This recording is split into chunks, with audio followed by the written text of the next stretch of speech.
Hello பேசுகிறார். நம்ம பைக்கில் போகும்போது சரியான பாதையில் போகாமல் தவறான பாதையில் போயிட்டோம்னா என்ன பண்ணுவோம்? டக்குன்னு யூட்டன் எடுத்துகிட்டு சரியான பாதையில் போவோங்க. இப்படி தான் நம்ம நிறைய நேரம் ஆண்டவருக்கு பிரியமில்லாத காரியத்தில், பிரியமில்லாத பாதையில் பாதி தூரம் பிரயாணிச்சிட்ருப்போம். ஆனால் நம்மளுக்கு யாருமே சொல்கிறதுக்கு இருக்க மாட்டாங்க, அந்த பக்கம் பாதை இல்லையடா அப்படின்ட்டு. அப்படி நம்ம பயணிச்சுட்டு இந்த இளையகுமாரனை போல் நம்ம புத்தி தெளிஞ்சதும் தன் தகப்பன் வீட்டுக்கு திரும்புறது போல் கர்த்தரிடத்தில் திரும்பியிருப்போங்க. ஆனால் கர்த்தர் கிருபையும் இரக்கமும் உள்ளவங்க. அவருடைய கோபம் ஒரு நிமிஷம், அவருடைய தயவும் நீடிய வாழ்வுங்க. வாழ்க்கையில் சில நேரம் தவறான பாதையில் போக நேரிடும். ஆனால் அதே பாதையில் பயணித்து கொண்டு விபத்தில் சிக்கி கொள்ளக்கூடாதுங்க.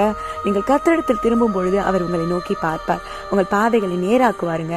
ஐயோ, இந்த தவறான பாதையில் கர்த்தரிடத்தில் திரும்பினால் என்னை சேர்த்துக்கொள்வாரா அப்படின்லாம் யோசிக்காதீங்க. அற்ப காலம் உண்ட கோபத்தினால் என் முகத்தை இமைப்பொழுது உனக்கு மறைத்தேன், ஆனாலும் நித்திய கிருபையுடன் உனக்கு இறங்குவேன் என்று கர்த்தராகிய உன் மீட்பர் சொல்லுகிறார். ஏசாயா 54:8 சொல்லப்பட்டுள்ளதுங்க. ஆண்டவர் உங்களை கண்டிப்பாக சேர்த்துக்கொள்வார். அந்த தவறான பாதையில் நீங்கள் போகாமல் நீங்கள் ஆண்டவரை நோக்கும் போது உங்களுக்கு சரியான பாதையை உண்டு பண்ணுவார். ஆமென்.